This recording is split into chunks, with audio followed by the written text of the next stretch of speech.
নমস্কার, আমি বিপ্লব সরকার।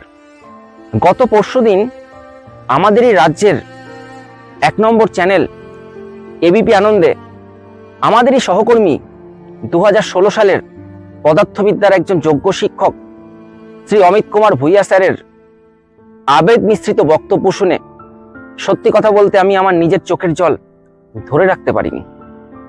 এই অমিত স্যার যখন একাদশ শ্রেণীতে পড়তেন তখন তিনি তার পিতাকে হারান। তীব্র দারিদ্র্যকে সঙ্গী করে কেবলমাত্র মেধা ও পরিশ্রমের জোরে তিনি ২০১৬ সালে এসএসসি পরীক্ষার মাধ্যমে চাকরি পান। তিনি শুধু একাই নন, এই প্যানেলের বেশিরভাগ শিক্ষক শিক্ষিকা যারা কিন্তু অত্যন্ত দরিদ্র পরিবার থেকে উঠে এসে তীব্র সংগ্রাম করে এই চাকরিটি পেয়েছিলেন। কিন্তু আজ এই ২০১৬ সালের প্যানেলের সমস্ত যোগ্য শিক্ষক শিক্ষিকার দু চোখে তীব্র অন্ধকার। সব থেকে খারাপ লাগে কি জানেন?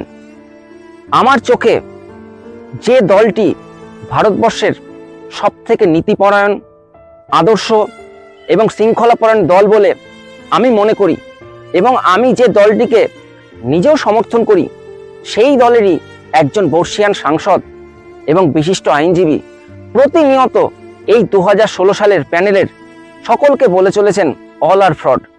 অথচ এই প্যানেলের এই অমিত স্যারের মতো বহু স্যার ম্যাডাম আছেন যারা কিন্তু নিজের যোগ্যতা ও মেধার জোরে ও পরিশ্রমকে সম্বল করে এই চাকরিটি তারা অর্জন করেছিলেন।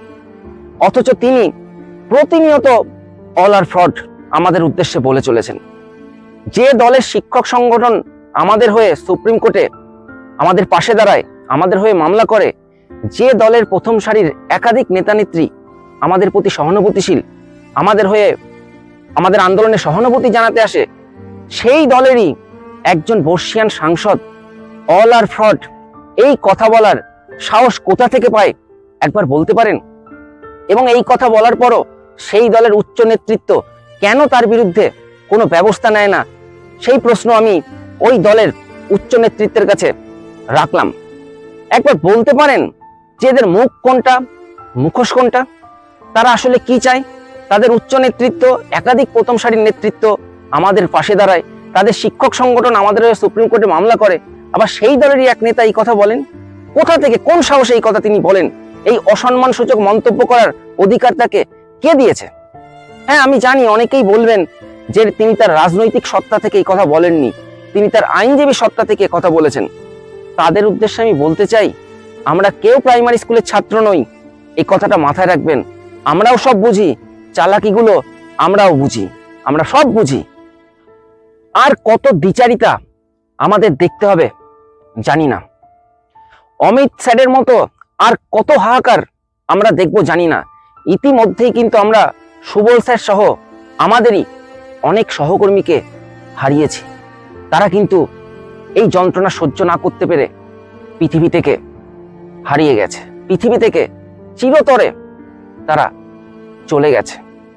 আমার চিন্তাশীল মন সর্বদা আমাকে প্রশ্ন করে যে যে সমস্ত ব্যক্তি এই রাজনৈতিক দলগুলোর প্রতিনিয়ত পদলেহন করে চলেছেন, তাদেরও তো বাড়িতে সন্তান আছে, তারাও তো দিনের শেষে বাড়ি যায়।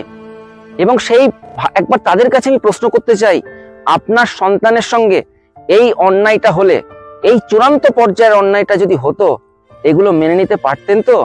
এই যে পৈশাচিক আনন্দটা আপনারা পাচ্ছেন, সেটা করতে পারতেন তো আপনার সন্তানের সঙ্গে এইটা হলে? এই প্রশ্ন আমি বৃহত্তর সমাজের কাছে রাখলাম। এই বৃহৎ সংখ্যক যোগ্য শিক্ষক শিক্ষিকার জীবন নিয়ে ছিনিমিনি খেলতে আপনাদের ভালো লাগে, তাই না? তাদের চোখের জল, তাদের যন্ত্রণা ইত্যাদি দেখে আপনাদের পৈশাচিক আনন্দ হয়, তাই না? আরে সন্ধ্যাবেলায় আপনারাও তো বাড়ি যান, তখন আপনার সন্তানের দিকে তাকিয়ে, আপনার স্ত্রীর দিকে তাকিয়ে, আপনার বৃদ্ধ মা বাবার দিকে তাকিয়ে এই কাজকর্মগুলোর জন্য গর্ব অনুভব হয় তো? গর্ব করেন তো? যদি গর্ব অনুভব হয় তাহলে ভাববেন আপনি আর মানুষ নেই, আপনি আর মানুষ নেই। মানুষের মতো চেহারাটা আছে, কিন্তু আপনি অমানুষে পরিণত হয়েছেন। আমার সকল রাজনৈতিক দলের কাছে বা রাজনৈতিক নেতানেত্রীদের কাছে হাত জোর করে অনুরোধ, আপনারা অবশ্যই রাজনীতি করুন, কিন্তু এই নোংরা রাজনীতি বন্ধ করুন। যোগ্য শিক্ষক শিক্ষিকাদের চোখের জল নিয়ে, তাদের যন্ত্রণা নিয়ে, তাদের হতাশা নিয়ে নোংরা রাজনীতিটা দয়া করে বন্ধ করুন। স্মরণে রাখবেন, এই ভগবানের শাস্তি, কর্মফল, মানুষের অভিশাপ, এই জিনিসগুলো ভুলে যাবেন না।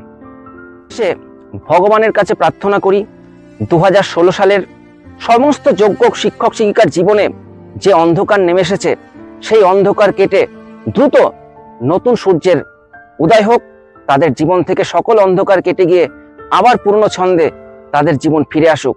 সকলে ভালো থাকবেন। ধন্যবাদ। নমস্কার।